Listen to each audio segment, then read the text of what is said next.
Caveira, sejam bem-vindos a mais uma aula aqui para o nosso concurso, para o meu e para o seu concurso da Guarda Civil do município de Abadia de Goiás. Seja bem-vindo à Mentoria Caveiras Negras. Para nós aqui da Mentoria Caveiras Negras, é sempre sinal de prestígio ter você nos acompanhando, mesmo que aí do outro lado, de maneira virtual. Meus queridos, ou melhor dizendo, meu querido ou minha querida, que está com a gente da Mentoria Caveiras Negras para o concurso da GCM Abadia. Antes de mais nada, eu gostaria, antes de começar a videoaula, obviamente, né, propriamente dita, eu gostaria de tratar com você dois pontos interessantes. O primeiro ponto que nós devemos mencionar é que esta videoaula é específica, eu disse específica, para o concurso da Guarda Civil do município de Abadia de Goiás. Professor, por que o senhor está nos dizendo isso? Eu gosto sempre de justificar as coisas aqui na mentoria. Para que você não tenha uma visão muito ampla sobre o tema que nós vamos trabalhar.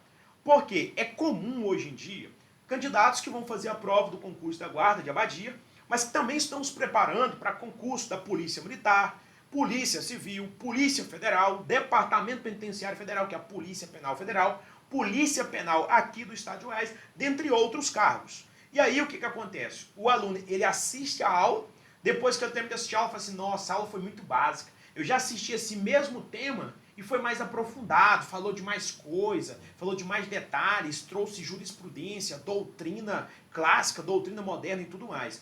Isso você vê ou quando você assistiu uma videoaula que era para um concurso, de certa forma, de uma envergadura jurídica um pouco maior, ou então quando você assistiu aquele curso que era o tal do curso genérico. O curso genérico é aquele curso que não é para nenhum concurso, é o basicão para concurso.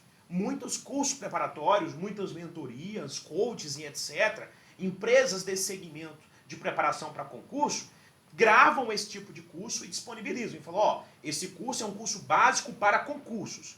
E acaba que tem outras empresas, de certa forma mal intencionada, acaba até pegando esses cursos que seria básico para concurso e vendendo para alguém como se fosse um curso específico para aquele concurso X. Mas essa história é desmistificada a partir do momento que você abre a primeira videoaula. Quando você abre a primeira videoaula e você escuta o professor falar assim, ó, na prova do seu concurso vai cair essa questão que eu estou falando aqui agora. Mas aí você faz a seguinte pergunta, que concurso? Ele não citou o nome do meu concurso que eu estou estudando. Então, antes que você imagine que a aula vai ser bem básica, ou uma aula mais letra da Constituição, eu já te convido a prestar atenção nesse detalhe que eu acabei de citar. Esse curso que nós estamos gravando é um curso específico para o concurso da Guarda Civil do município de Abadia. E, obviamente, essa videoaula ela é disponibilizada para você que está com a gente na Mentoria Caveiras Negras para esse concurso, uma mentoria completa, que tem tudo que você precisa para ser aprovado nesse certame, mesmo sendo uma mentoria pós-edital, nós teremos prova. Se a data não for modificada, nós teremos prova agora no dia 12 ou no dia 13 de dezembro do ano de 2020. E eu estou gravando essa aula exatamente no mês de novembro. Ou seja, então, mês que vem, falta mais de um mês, obviamente, né? Nós teremos aí que enfrentar essa prova do concurso. Então, esse era o primeiro ponto que eu queria tratar antes de começar a videoaula. E o segundo ponto que eu gostaria de tratar com você é, essa aula, ela está sendo disponibilizada para quem está na mentoria? Somente para quem está na mentoria, professor? Não. Pode ser que a aula tenha sido compartilhada, talvez alguém compartilhou senha e etc. e tudo mais. Eu não sou do tipo de professor, o professor Natanael Costa, que é o meu sócio aqui na Mentoria Caveiras Negras, a gente não é, de certa forma, de falar assim, você não pode disponibilizar a videoaula. Você pode, cara. Você comprou e pagou pela mentoria. Se você quiser compartilhar sua senha com amigos, você pode fazer isso. Você tem a nossa autorização. Só tem um detalhe importante. Compartilhe sua senha com alguém que quer estudar. Tá? Não compartilhe senha com um cabra que não quer estudar. Porque tá cheio de nego por aí que mais, na verdade, merece você deixar o cara se fuder na vida. Por quê? Porque o cabra não quer estudar. O cara fala assim, vou fazer o concurso. Aí ele faz a inscrição. Aí você vai, paga o negócio. Tudo bem que a nossa mentoria não foi uma mentoria cara, mas custou seu dinheiro, cara. Você tem que dar valor nisso, assim como a gente dá valor no seu dinheiro.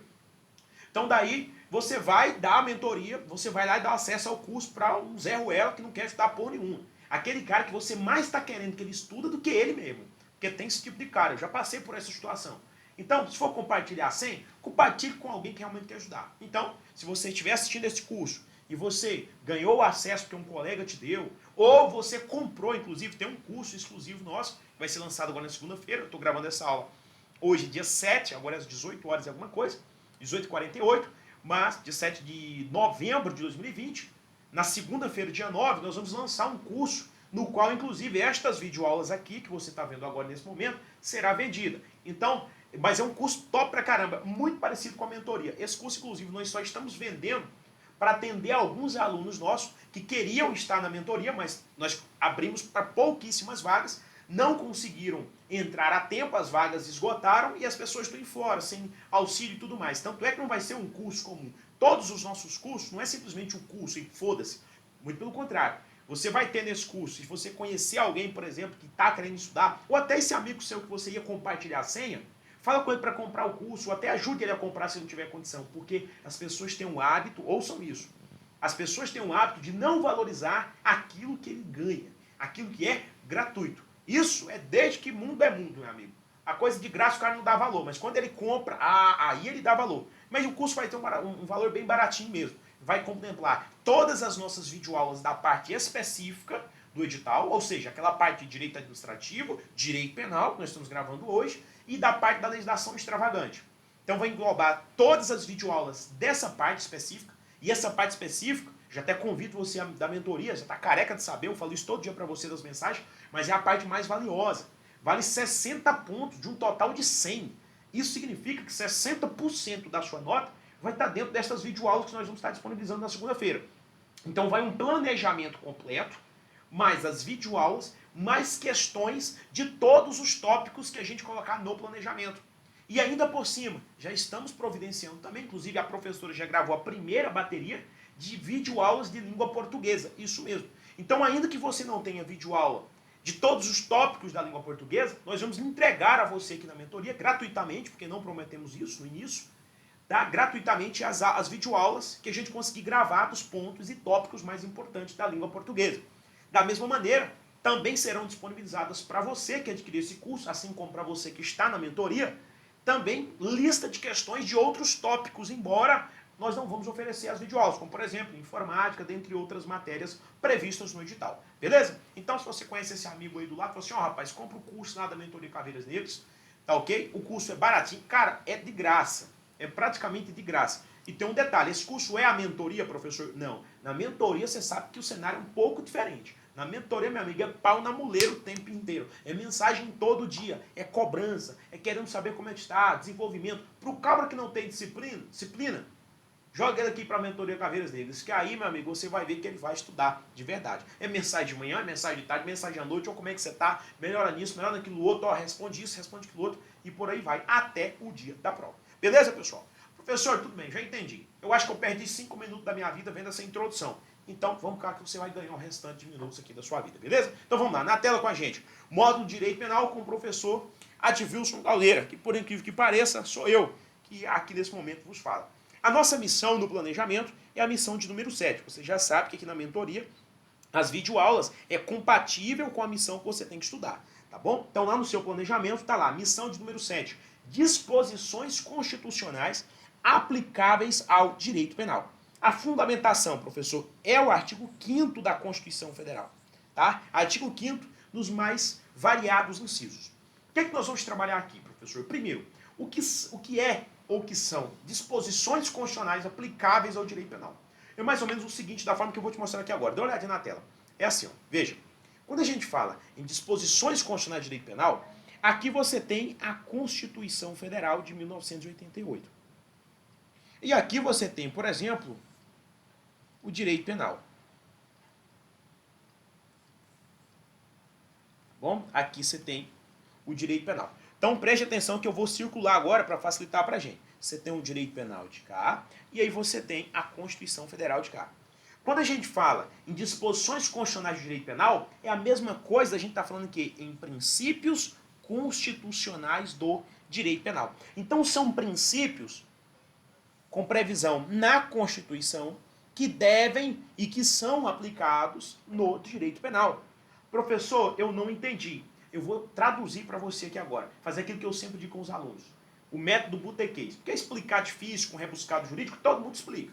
Agora, de fato, explicar da forma que todo mundo entende é mais complexo. Como eu sempre digo, o melhor professor não é aquele que sabe mais, ou aquele que já passou em mais concursos, ou nos concursos mais top, mas é aquele que melhor se conecta ao aluno. E eu faço o máximo possível para ser esse professor que conecta. Talvez eu não tenha conseguido ainda, mas eu vou chegar lá. Veja, quando a gente fala em princípios constitucionais ou disposições constitucionais aplicáveis ao direito penal, nós estamos dizendo que é o seguinte, são mandamentos, são ordens, são normas que estão previstas na Constituição Federal, que devem ser aplicadas e que são, de fato, aplicadas ao direito penal. Como, por exemplo, professor, eu posso ter uma lei dentro do direito penal, no qual a pena para este crime, uma lei criando um crime, no qual a pena para este crime é a pena de caráter perpétuo, aquela pena que vai durar a vida inteira, o cara vai ficar preso o resto da vida. Eu posso ter, dentro do direito penal, um crime criado, sem mesmo ter lei, só criado por base na boca do presidente da República. Ou não, o juiz falou que isso aqui é crime, isso aqui é crime. Não, eu não posso, nem no primeiro nem no segundo caso. E por que eu não posso, professor? O direito penal vai questionar, mas peraí, por que eu não posso criar um crime e colocar a pena lá, a pena de caráter perpétuo? Porque existe uma norma constitucional que fala que não pode. Aí, essa disposição que está lá na Constituição é que é uma das disposições constitucionais aplicáveis ao direito penal, que é o princípio da dignidade da pessoa humana, que proíbe a aplicação, a previsão de pena de caráter perpétuo. Então, percebeu? Foi uma norma, foi um mandamento da Constituição que é aplicável ao direito penal. Professor, pode haver um crime sem lei? Não pode. Mas por que não pode haver crime sem lei? O direito penal questiona. A Constituição responde, porque eu tenho aqui, no meu artigo 5º, inciso 39, não há crime sem lei anterior que o defina, não há pena sem prévia combinação legal. Então, traduzindo para vocês o método Butequês, quando a gente fala em princípios constitucionais do direito penal, disposições constitucionais aplicáveis ao direito penal, são disposições, são previsões, são regras que estão na Constituição Federal e que são aplicáveis dentro do direito penal. E a Constituição, ela ocupa qual função, professor? Para você que nunca estudou direito penal na vida, nunca estudou direito constitucional na vida. Existe um camarada chamado de Hans Kelsen. Eu não vou explicar aqui agora sobre todos os parâmetros, né, corrente juspositivista de Hans Kelsen e tudo mais. Eu só quero que você entenda o seguinte. Essa pirâmide aqui é mais ou menos o que representa, né, a hierarquia das normas no contexto aí brasileiro. E aí o que acontece no contexto jurídico brasileiro? A Constituição Federal, ela está aqui, ó, ela está no topo. Ela está no ápice da pirâmide. Ou melhor dizendo, método Butequês, no topo da pirâmide. Professor, se ela está aqui no topo da pirâmide, significa, por exemplo, ó, o Código Penal, né, as normas penais, vamos imaginar que está aqui embaixo. É uma lei ordinária, uma lei complementar. Então o que acontece? Hierarquicamente falando, uma relação aqui vertical, a Constituição Federal está em cima. Então, o direito penal tem que obedecer às previsões da Constituição.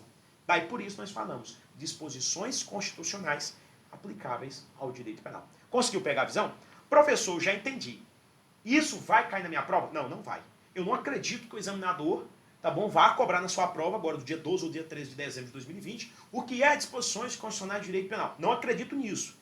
Mas ele vai te cobrar os princípios. Ele vai te cobrar essas disposições. Então nós vamos falar aqui de algumas disposições constitucionais aplicáveis ao direito penal.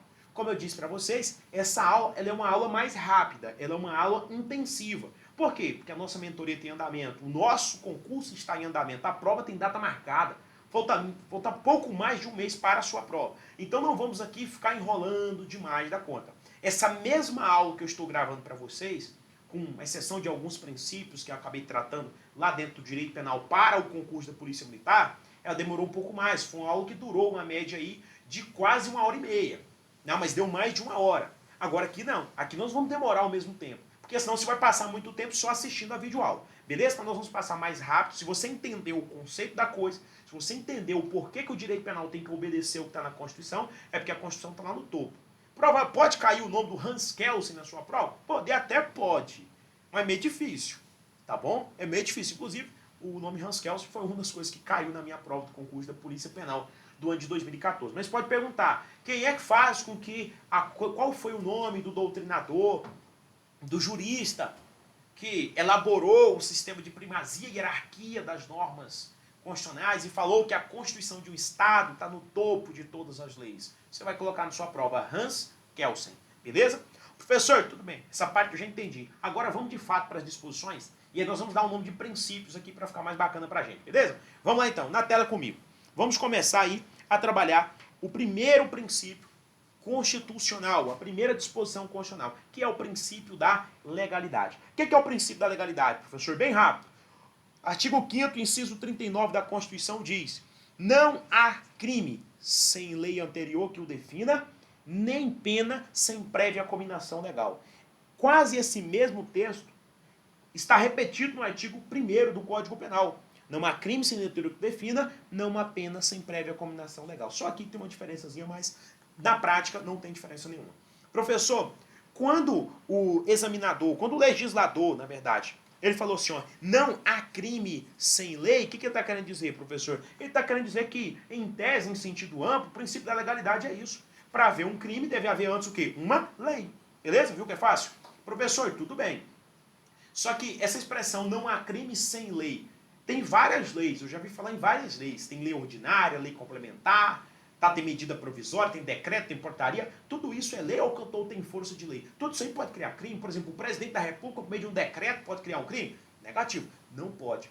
Agora a gente vem para uma ideia de legalidade em sentido estrito. Eu não vou aprofundar muito, porque o seu concurso é nível médio. Então eu não vou aprofundar muito na legalidade formal e material, como eu faço em outras aulas. Eu só quero te mostrar o seguinte, que essa lei aí deve ser o quê, professor? Deve ser uma lei ordinária, coloca aí no seu material, ó. Deve ser uma lei ordinária, ou então tem que ser uma lei o quê, professor? Uma lei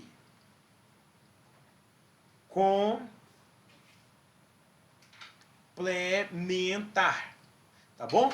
Ou é lei ordinária ou é lei complementar. Fora isso, tá errado se cair na sua prova. Então, tá lá na dia 12 ou dia 13, não sei que dia vai ser sua prova, de fato não definiu o cronograma, vai ser 12 ou 13 de dezembro. Aí cai lá e fala assim, ó, o princípio da legalidade, previsão na Constituição Federal diz que medida provisória, portaria, decreto, costumes, analogia, pode criar um crime. Aí você marca assim, errado. Professor, essa alternativa que eu sei que não é. Por quê, professor? Eu nem estudei isso. Eu nem sei o que é decreto, nem sei o que é portaria, não sei o que é medida provisória, nem sei o que é lei delegada, o professor nem falou disso. Como é que eu vou saber que não pode? Porque você já viu que a lei que pode criar um crime é somente lei ordinária ou lei complementar. Fora isso, meu amigo, tudo está errado. Beleza? Professor, já entendi. Uma maneira mais simplificada de traduzir esse assunto para você. Tudo bem. Só que agora observe um detalhe super importante que eu coloquei para você. Essa ideia de ser reservado, tá bom? Essa ideia de ser reservado aí, somente a lei. E essa lei, uma lei ordinária ou uma lei complementar, criar o crime, é o que nós chamamos de quê? De reserva legal. Por que é reserva legal? É reservado à lei, ó, somente lei. E qual é esse tipo de lei, professor? Você com certeza já sabe, já até anotei lá em cima para você. Lei ordinária ou lei complementar. Essas são as leis que de fato podem criar crime. Beleza? Professor, já entendi isso aí. O princípio da legalidade, então, significa que só pode criar um crime se tiver o quê? Uma lei. Se não tem lei, pode ter crime? Não pode. Agora, cuidado.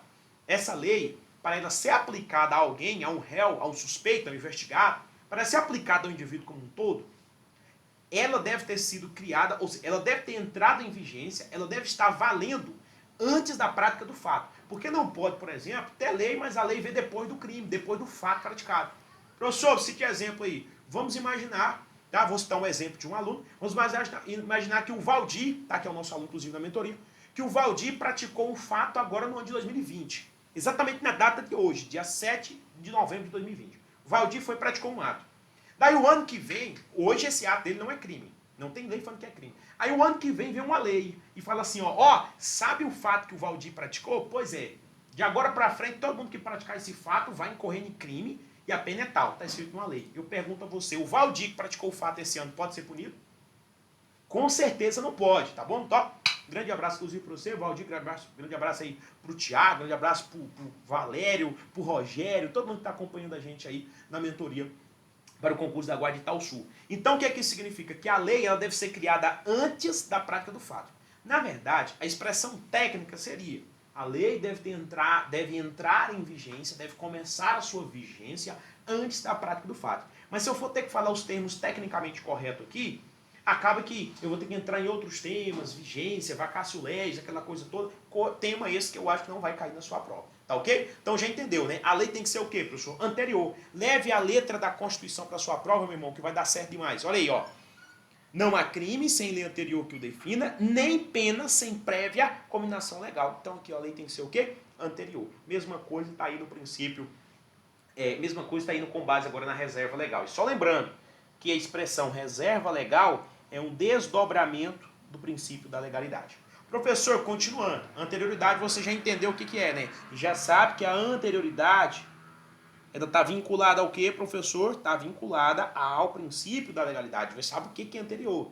A lei deve ser anterior ao fato. Ótimo, professor. Então, legalidade é o quê? A legalidade, resumindo aqui para você, é a soma da reserva legal mais a anterioridade. Reserva legal, você já sabe o que é. Anterioridade, da mesma forma. E um último detalhezinho importante para você é entender que o princípio da taxatividade também faz parte da expressão legalidade. Esse princípio aqui é um princípio que as pessoas extraem ele implicitamente, não está ali expresso no artigo 5º, inciso 39 da Constituição. Mas está implicitamente ali a ideia de que, professor? É como se fosse um subprincípio, entendeu? Que a lei penal, o legislador, para quem não sabe, é aquele camarada responsável, ou aqueles camaradas responsáveis pelo processo de criação das leis. No âmbito dos municípios, quem cria essas leis? Os vereadores. No âmbito do Estado e do Distrito Federal, quem cria, professor? Os deputados estaduais, nas Assembleias Legislativas, e os deputados distrital. Tá bom? Professor, e no âmbito da União, no âmbito do Brasil como um todo, né? Estadão, grandão, tudo, entra todos os estados da federação. Quem cria as leis? O Congresso Nacional, que é os deputados, que ficam lá na Câmara dos Deputados, e o Senado Federal, tá ok? E os senadores, são 81 senadores e 513 deputados federais. Professor, eu tenho que saber desse número para passar no concurso da Guarda de Abadia? Não, precisa não. Isso aqui é só para você entender quem é o legislador. O legislador, tá? Que é o cabra que cria as leis, via de regra, as leis do direito penal devem ser criadas pela União, né? Mas admite uma delegação, esse é tema para outro assunto de direito constitucional, que não está no seu edital e, portanto, você não precisa estudar. Então, quando o deputado, quando os senadores vão criar as leis, eles devem obedecer o princípio da legalidade no seguinte sentido. A legalidade também tem a função de orientar, também o legislador, e não só o juiz, mas o legislador na hora de criar a lei. Ele vai criar a lei, a legalidade fala assim, ó, você vai criar a lei, não vai? Vai. Mas a lei tem que ser clara e objetiva. Todo mundo, em regra, todo mundo que lê a lei tem que entender o que está falando na lei. Isso significa o quê? Taxatividade, ou também chamado de princípio da determinação. Olha que não bonito. A lei deve ser clara e objetiva. As leis penais devem evitar definições imprecisas e indeterminadas. Aquela coisa que você lê e não entende. Tudo bem, professor, tem alguns crimes que a gente lê aí e não consegue entender nada. Tem, mas tem crime que é bem claro. Tem um crime mais claro e mais objetivo do que o artigo 121 do Código Penal? Crime de homicídio. É bem claro lá, ó, matar alguém, pena, reclusão de 6 a 20 anos. Acabou, só isso.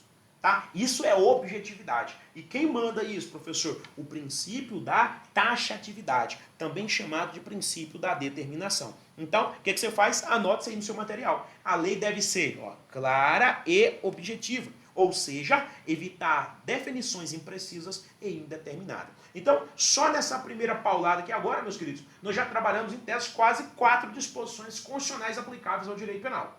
Professor, tudo bem, eu já estudei esse tema antes, e eu sei que esse tema é bem mais amplo, como eu sempre digo. Inclusive, tem alunos da mentoria que já estudaram para outros concursos, e sabe que eu ministrando esse mesmo tema para o concurso da Polícia Militar, a aula é um pouco mais lenta, um pouco mais detalhada. Primeiro, que às vezes o edital não foi publicado, então tem mais tempo. E segundo, porque o concurso é nível superior, então pode exigir um pouco mais do candidato. Não vai também exigir em nível de juiz. Mas essa mesma aula para o concurso de juiz é bem mais lenta, bem mais aprofundada, falando em legalidade formal, legalidade material, explicando sobre decreto, portaria, vacácio legis e tudo mais, a porra toda e o caralho de asa. E o raio que o parta. Mas para você, a gente tem que ter uma aula no seu ritmo. É esse sempre o perfil da mentoria Caveiras Negras. Professor, tudo bem, já entendi esse princípio. E os subprincípios que se desdobram a partir dele. Não entendeu? Pausa o vídeo, toma uma aula e assiste de novo. Caso contrário, tenha entendido, vamos tocar para frente. Vamos lá? Beleza, vamos continuar os nossos trabalhos. Agora a gente vai falar de um outro princípio, que é chamado de princípio da intranscendência. O princípio da intranscendência é também chamado de princípio da responsabilidade pessoal. O que é esse princípio, professor?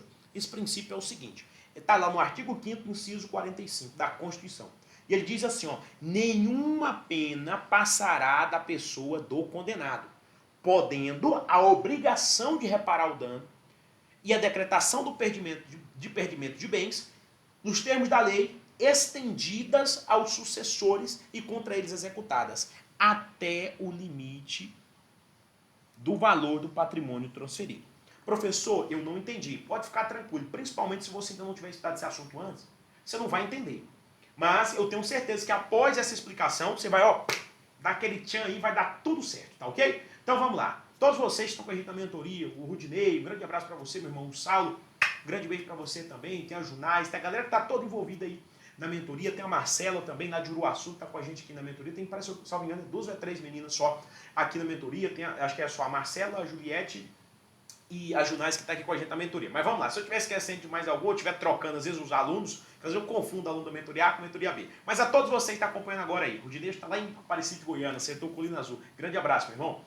Preste atenção. Quando a gente fala de princípio da intranscendência, que é isso aí que está na tela para você, ou também chamado de princípio da responsabilidade pessoal, ele diz assim, ó, nenhuma pena passará da pessoa do condenado. Ele está querendo dizer o seguinte, que se um indivíduo pratica o crime e ele é condenado, é ele que tem que cumprir essa pena dentro do direito penal. E não os seus sucessores, não seus filhos, seus netos, bisnetos, tataraneto e o cara de asa. Não é os seus descendentes que devem cumprir a pena no lugar do ascendente.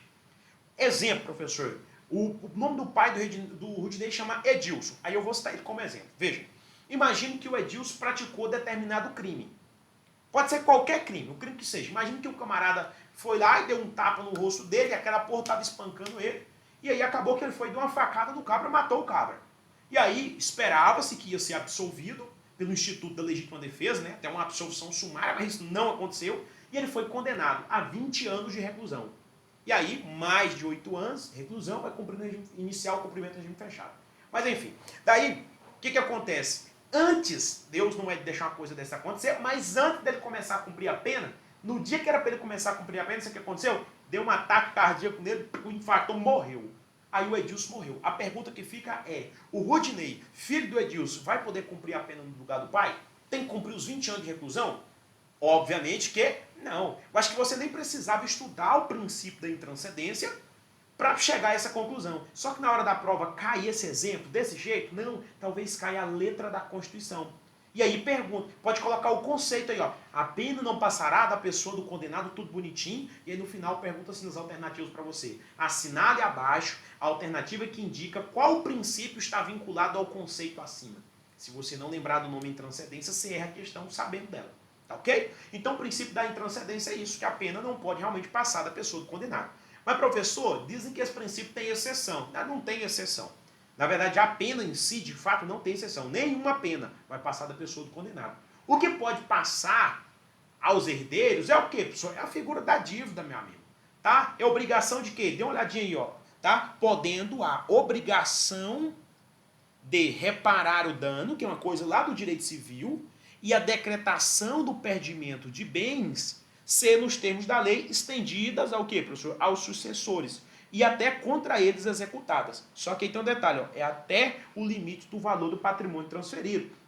Então vamos imaginar o seguinte, que o pai do Rudinei, o Edilson, nesse exemplo, vamos imaginar que por ter matado aquele indivíduo, lá no direito civil ele foi ainda condenado, ou até na mesma sentença, ele foi condenado a reparar o dano. Digamos que pagar aí 10 mil a título de reparação de dano para a família do defunto. Para a família do vagabundo que queria matar ele naquele dia, ele acabou matando o cabra.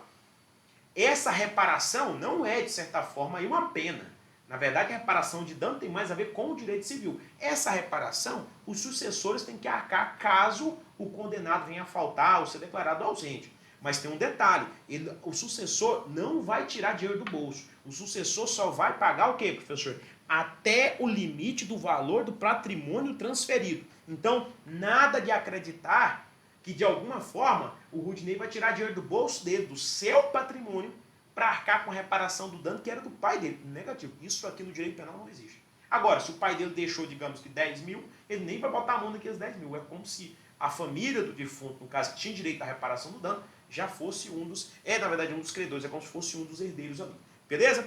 Professor, tudo bem, eu já entendi esse princípio. Se você já entendeu o princípio da intranscendência, tá tudo ok aí com a sua vida, só felicidade o tempo inteiro. Estamos chegando agora a 30 minutos. Nós vamos finalizar esse primeiro bloco, na verdade, primeiro e penúltimo bloco, né? Por quê, professor? Porque o próximo bloco vai ser único. Nós vamos dividir essa missão em 2 blocos, beleza? Ó, Um beijo para quem for de beijo, um abraço para quem for de abraço e até daqui a pouco no nosso segundo bloco. Não saia daí.